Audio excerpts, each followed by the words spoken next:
Guests are gearing up for the next Jackson High School football game. It is the Pink Viking project. We welcome athletes Kyson Cooper and Andrew Blood, along with head varsity coach Antonio Parker. Welcome to the show, guys. Thank you for having us. Yeah, and congratulations. Your latest game was it was a nail biter, an overtime For sure. victory over Tecumseh. Yes. High scoring game too.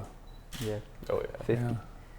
And Kyson, you played a big part in the game. You ran for 121 yards and 2 touchdowns. 2 touchdowns? Yeah. Oh, three. Congratulations. It might have been 2 or 3. I don't know. I can't keep track. I think it was 3. Oh, I'm sorry. 3 touchdowns. Yes. Now, if it had been 1, would you have corrected me? Yeah, definitely. All right, 3 touchdowns. So obviously you were a big factor in the game. Yeah, I just when we were down, I just had to lock in. You know, I didn't want to lose that game, and it was their senior night. I couldn't let them go home with the win. So That's the way it works. Senior night, it's a big night, and so is Pink Viking Project night. You got to win that game too. of course. Oh yeah. So, and that's this week. This weekend. Andrew, you're the kicker, Yeah. right? Yes. So you kick on special teams. What's your role in the game?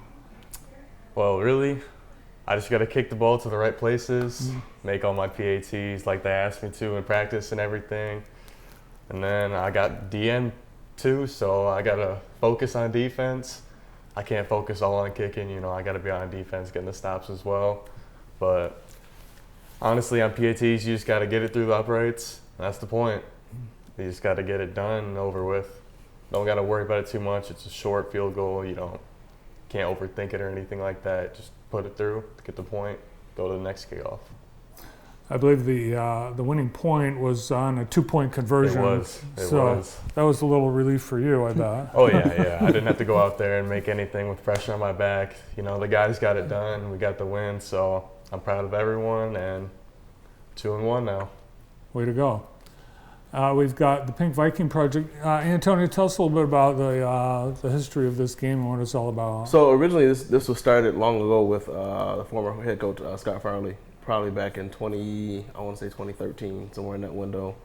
So we've kept it going for quite a few years here. And so we wanted to keep the tradition alive and keep the legacy alive of making sure that cancer patients in Jackson and locally are taken care of and benefit from our project. And so last year we did really well with the Pink Viking Project, and looking forward to many, many more projects in the future. This is a very emotional night. A lot of tears. I noticed players were emotional because for so many of you guys, you're wearing the name of someone that you know or a family member that has either died or has been surviving cancer. Tell us about that, the significance of the names on the backs of your jerseys, Andrew. Well, I'm playing for more than one person, honestly. The name on the back of my jersey is my uncle right now because he's battling AML leukemia, so it's been kind of tough. It all started last year around this time, kind of when the Pink Viking game was around. Everything started up, and it was really emotional for me because I was playing for not only him, but my grandparents who have also fought cancer, and my aunt that's also fought breast cancer. So it's been tough. Obviously, you can't really think about it during the game, but it's really emotional. You know, you're out there with them, you're playing for them, and you just want to get the job done and then get your hugs in after the game, make sure they know that they're loved and everything, and just win the game. It's important to me. Kyson, what name are you going to be wearing on your jersey? I'm going to be wearing my grandpa's name, Nathan Hanley, and I'm just going to be playing for him. He lost his battle to cancer a couple years ago, and I'm going to be playing for just my whole family, my mom and, everybody with the Hanley last name. There's a lot of folks who are being honored to actually come to the game, and you are able to go out on the field with family members and those surviving cancer. That's the big part of the opening ceremony. Yes, correct. Yeah, so we're able to benefit. This year we're going to have 34 players that's going to honor cancer survivors and or people that have lost their battle with cancer. This year's a little more personal for me. My grandmother was diagnosed with cancer just a few months ago, probably 6 months ago here. And so originally we were always going to keep playing the Viking game, but it took a little more personal turn when I got the news that she was diagnosed. And so I do have a player that is going to play for in honor of my grandmother. So probably for the first time in a long time for me, it's going to be a little more personal than anything else. And so just to make sure that not only she's honored, but all of the cancer survivors and families are honored. Yeah, and that's so amazing how it can change. Last year, it was in honor of everyone with cancer and people you might have known, but now suddenly it's someone that's in your family. Yeah, for sure. The community is invited to come and support. There's some ways, this is a fundraiser. How can people make this a big success, Kyson? Just show up and cheer us on, and then we should be selling T-shirts, which all the money goes towards cancer patients. And all the jerseys, they're already spoken for, Yes. and there was money raised for that, Yep. right? Yep, so all the jerseys are spoken for. So jerseys are $150 a piece, and part of that money goes back to the cancer patients. And so, and then the T-shirt sales also.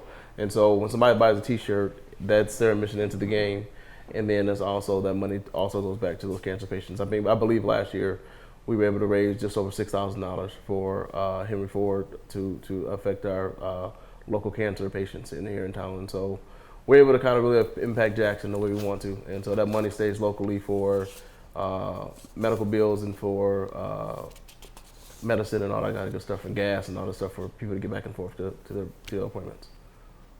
Yes, it goes right into the hands of those fighting cancer. So it's immediate and local needs that are met with this game. And everybody can come and cheer the Vikings on. Yep. And Andrew is easy to spot because I think you're the tallest one on the team. Yeah, you could say that. I stand out pretty much everywhere I go, so a lot of people notice me at the games, and I get you're tall a lot, so yeah. You could have been a star on the Viking soccer team because you started there in that sport, right? I did start in soccer back in 7th grade. I was playing for a travel team, and honestly, the love for the game just kind of went plat. As soon as football kind of rolled around for me, everybody was asking me to play because they were like, oh, we don't have a kicker, all that stuff. So I was like, well, I don't really want to dual sport. It's kind of tough on your body, and obviously back then I wasn't as athletic as I am now. So I stuck to one sport, and I'm loving it right now. What's your longest field goal? Personal best out of game is somewhere in the 50s. No kidding. I haven't really maxed out in a while. I kind of just go for consistency more than distance all the time. And you're a senior, so are you looking to continue football in college?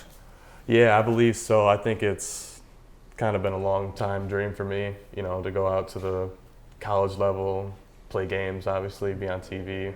It's been a dream for a long time, and it's starting to become more and more believable right now as I've kind of been proving myself as someone who's reliable on the field, and just getting into the recruiting process now.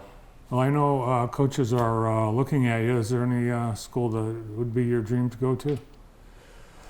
Dream school to go to would probably be MSU. It's always been. I look up to them every weekend. I'm sure a lot of people probably say that, but I don't think I can get there right away. I think I'd have to start a little smaller. So I'm looking into smaller Division II schools like Saginaw Valley, Grand Valley, schools like that. I think is more of reasonable option for me. Cool. And look, I didn't even think we'd talk about Michigan State football, Brandon. Andrew brings it up. Kyson, what about you? You're a senior as well, but you're also a multiple sport threat. You're Jackson's fastest man. You won the 100 at the Selby with a time of 11.25.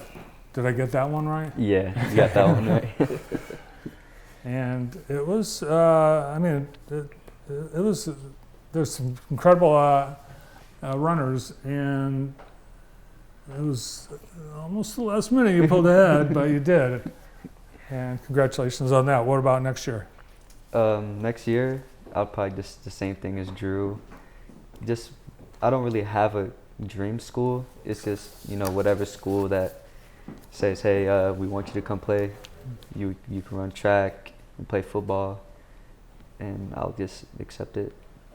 I don't really have any, like, oh, I want to go to this school, then go to that school. It's just whoever gets me first, I guess. What about track or football? Whatever gives me a full ride.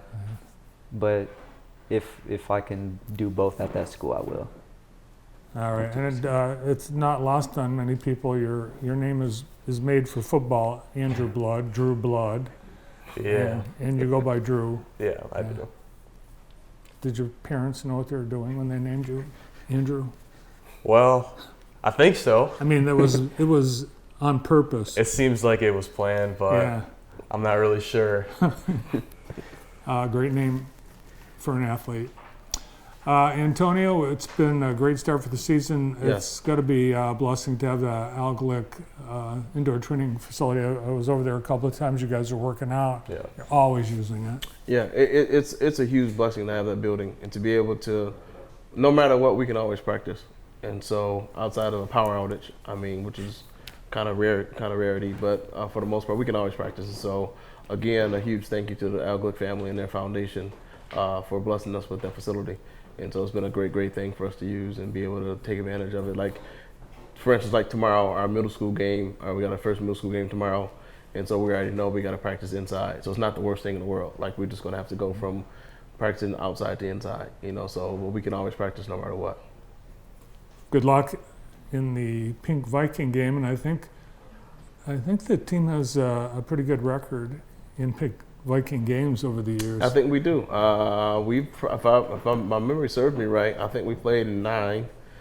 I believe we've only lost maybe 1. I think we're 8-1, I believe. Don't quote me on that, but I'm pretty close.